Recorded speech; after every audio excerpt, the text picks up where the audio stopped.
Praise the lord. ప్రతిరోజు అనుదిన వాక్యం ద్వారా మీరెంతగానో బలపడుతున్నారని నేను ఆశిస్తున్నాను. అలాగే మీరు కనుక మన యూట్యూబ్ ఛానల్ని క్రొత్తగా వీక్షిస్తున్నట్లయితే మన యూట్యూబ్ ఛానల్ని సబ్స్క్రైబ్ చేయండి, ఇతరులకు షేర్ చేయండి.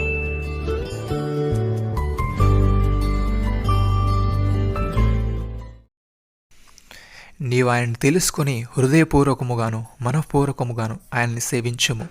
ఆయనను వెదికినెడల ఆయన నీకు ప్రత్యక్షమగును. దినవృత్తాంతములు 1 గ్రంథము 28వ అధ్యాయము 9వ వచనము. ప్రియమైన సహోదరి సహోదరులారా, దావీదు సొలొమోనుతో ఈ మాట పలుకుచున్నాడు. యెహోవా అందరి హృదయములను పరిశోధించువాడని, ఆలోచనలన్నింటినీ సంకల్పములన్నింటినీ ఎరిగిన వాడై ఉన్నాడని, నీవు ఆయనను తెలుసుకొని హృదయపూర్వకముగాను మనఃపూర్వకముగాను ఆయనను సేవించుచు ఆయనను వెతికినడలా ఆయన నీకు ప్రత్యక్షమగునని ఇక్కడ తెలియజేస్తున్నాడు. భక్తుడి విధంగా అంటున్నాడు, యెహోవా మీకు దొరుకు కాలమునందు ఆయన వెతుకుడి, ఆయన సమీపంలో ఉండగా ఆయనను వేడుకొనుడి. భక్తిహీనులు తమ మార్గమును విడవవలెను, దుష్టులు తమ తలంపులను మానవలెను. వారు యెహోవా వైపు తిరిగినలా ఆయన వారి యందు జాలిపడును, వారు మన దేవుని వైపు తిరిగినలా ఆయన బహుగా క్షమించెను. సహోదరి సహోదరులారా, ఆయన దృష్టికి కనబడిన సృష్టం ఏదీ లేదు. మనం ఎవనికి లెక్కప్పజెప్పవలసి ఉన్నదో ఆ దేవుని కనులకు సమస్తమును మరుగులేక తేటగా ఉన్నది. ఆకాశ మండలము గుండా వెళ్ళిన దేవుని కుమారుడని యేసు అను గొప్ప ప్రధాన యాజకుడు మనకున్నాడు కనుక మనం ఒప్పుకున్న దానిని గట్టిగా చేపట్టుదము. మన ప్రధాన యాజకుడు మన బలహీనతల యందు మనతో సహానుభావం లేనివాడు కాదు, కానీ సమస్త విషయంలోనూ మన వల్లనే శోధింపబడినను ఆయన పాపం లేనివాడుగా ఉండెను. గనుక మనము కనికరింపబడి సమయోచితమైన సహాయము కొరకు కృప పొందినట్లు ధైర్యముతో కృపాసనం వద్దకు చేరుదము. కీర్తనకారుడి విధంగా అంటున్నాడు, నేను కృపను గూర్చి న్యాయమును గూర్చి పాడెదను. యెహోవా నిన్ను కీర్తించెదను, నిర్దోష మార్గమున వివేకముతో ప్రవర్తించెదను. నీవెప్పుడు నా యొద్దకు వచ్చెదవు? నా ఇంట యథార్థ హృదయముతో నడుచుకొందును. నా కన్నులెదుట నేను ఏ దుష్కార్యమును ఉంచుకొనను. భక్తి మార్గము తొలగిన వారి క్రియలు నాకు అసహ్యములు, అవి నాకు అంటనీయను. మూర్ఖచిత్తుడు నా యొద్ద నుండి తొలగిపోవలను, దౌష్ట్యమును నేను అనుసరింపను. సహోదరి సహోదరులారా, దేవునికి లోబడి ఉండుడి, అపవాదిని ఎదిరించుడి, అప్పుడు వాడు మీ యొద్ద నుండి పారిపోవును. దేవుని యొద్దకు రండి, అప్పుడు ఆయన మీ యొద్దకు వచ్చును. పాపులారా, మీ చేతులను శుభ్రము చేసుకొనుడి. దిమనసుకులారా, మీ హృదయములను పరిశుద్ధపరచుకొనుడి.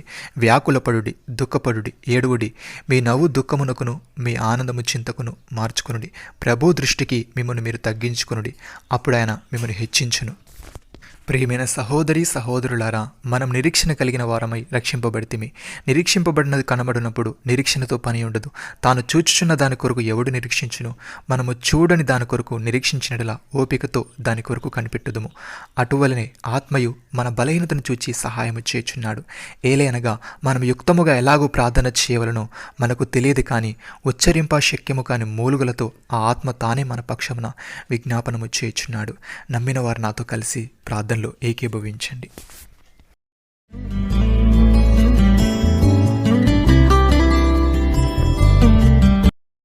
మమ్మల్ని మిక్కిలిగా ప్రేమిస్తున్న మా ప్రియ పరలోకపు తండ్రి, నీవు అందరి హృదయములను పరిశోధించువాడవని, ఆలోచనలన్నింటినీ సంకల్పములన్నింటినీ ఎరిగిన వాడవై ఉన్నావని, నిన్ను తెలుసుకొని హృదయపూర్వకముగాను మనఃపూర్వకముగాని సేవించుచు నిన్ను వెతికినడలా నీవు మాకు ప్రత్యక్షమవుతావని వ్రాయబడి ఉంది. తండ్రి, నీకు స్తోత్రములు.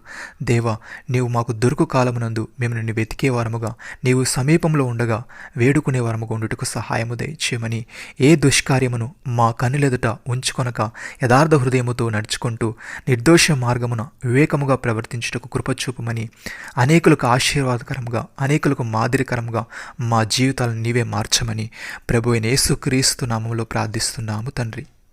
ఆమేన్.